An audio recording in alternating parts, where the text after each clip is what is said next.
not much of a compliment, really, saying one of the best.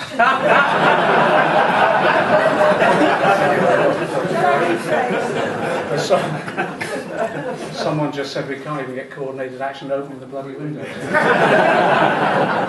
I just want to I haven't heard the other speech, so I apologise for that. I've been out on the street in my constituency, I've had soapboxes and all the rest of it, another round of cuts. Let me just say this very briefly, extremely briefly. I welcome the conference that we had last weekend and this conference as well, because it gives us the chance just to stand back and really think through where we go from here.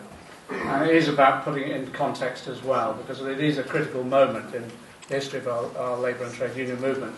And so we need to ensure that we fully involve everyone in the decisions that we take and the path forward. I only heard the last couple of sentences of Mark's speech, and I agree with him in the sense that we have witnessed the sort of the best and the worst of our movement. In terms of the best, it is worth remembering, the whole nature of our movement. 2 centuries ago, the workers in the fields and in the small workshops discovered a secret, and that was the secret of solidarity.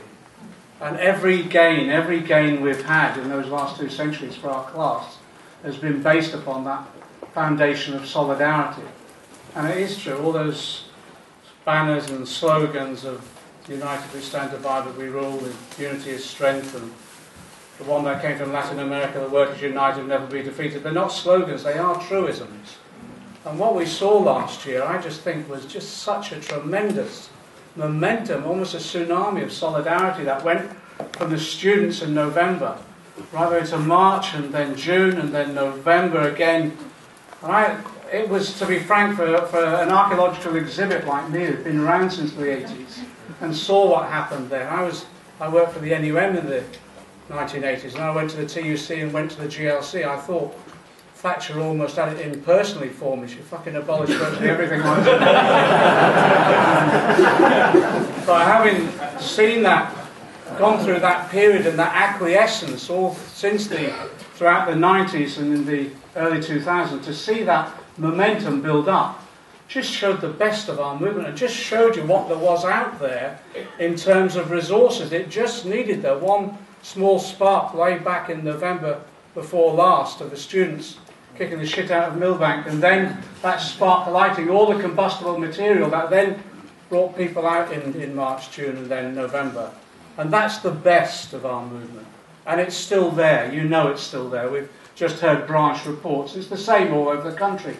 People are getting up and can't understand why their particular Unison in particular. I'm a Unison member, God help us. And I'm not sure how long for. Anyway, I had my disciplinary letter last year.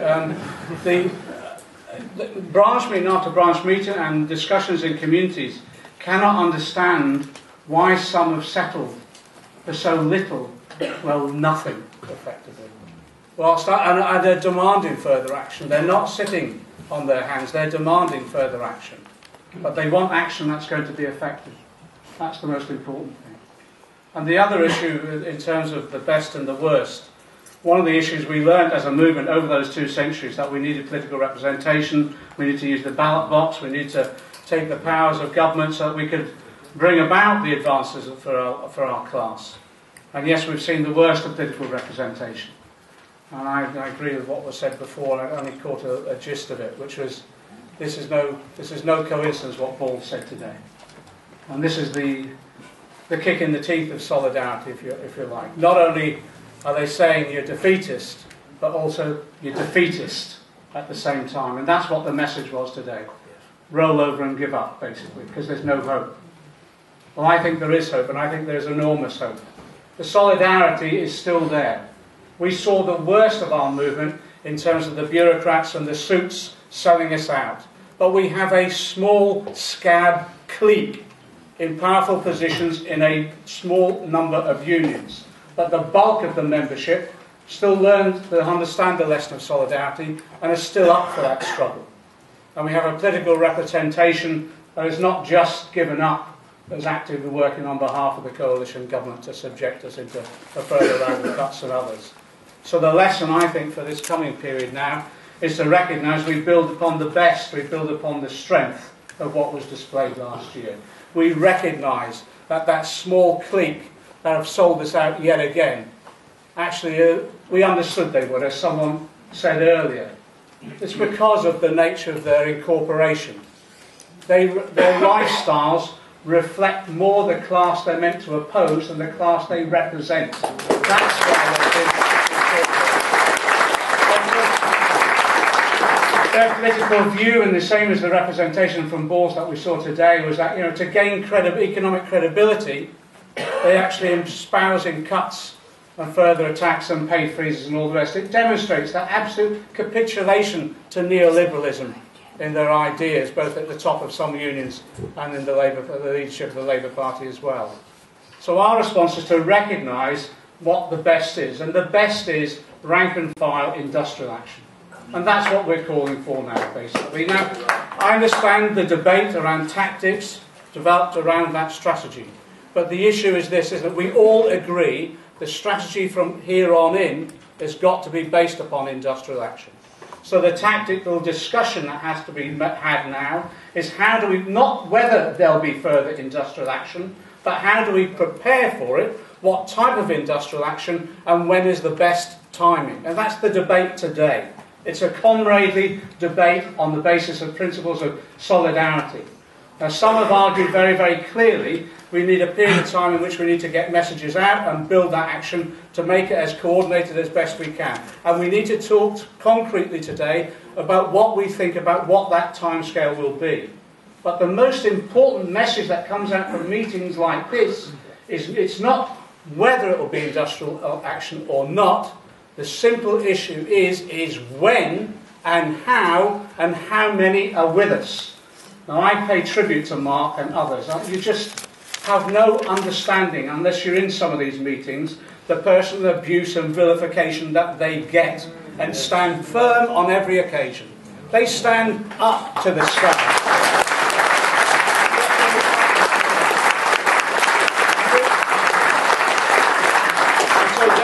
We owe those unions and those union leaders that are standing firm a debt of loyalty and commitment. And in the discussions that we go ahead about the timing and the tactics around the next wave of industrial action, make sure that we work in absolute solidarity. But also, I say, in those other unions, where we have a leadership that is almost trying to if you like, undermine the whole process of rank and file democracy in the unions, of bureaucratism as well, we have to recognise that if we can't win the national union for industrial action, we are going to have to talk to see whether or not we take branch industrial action at the local level. And that does mean having that discussion about how we defy the anti-trade union laws. And you know, when that's happened in recent years, when it's happened, where we've built a momentum for industrial action, when you look at what's happening certainly around some of the engineering and other plants across the country, but when it's happening in Unite, for example, every Wednesday, where Unite and UCAT workers are coming together, they couldn't care a toss about the industrial relations laws. They're actually closing down site after site with industrial action.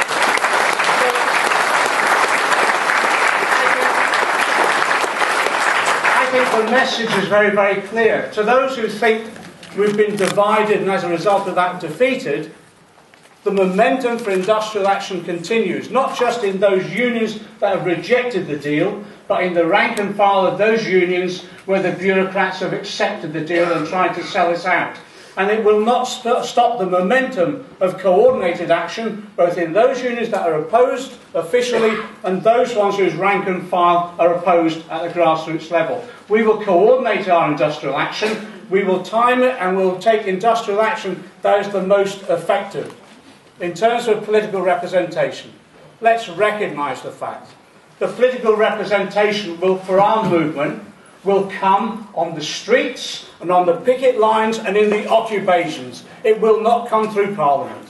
It will be as a result of the direct action. It will come as a result of the direct action that will be taken through the organised trade union movement, linking up with the direct action that's coming from the wider community.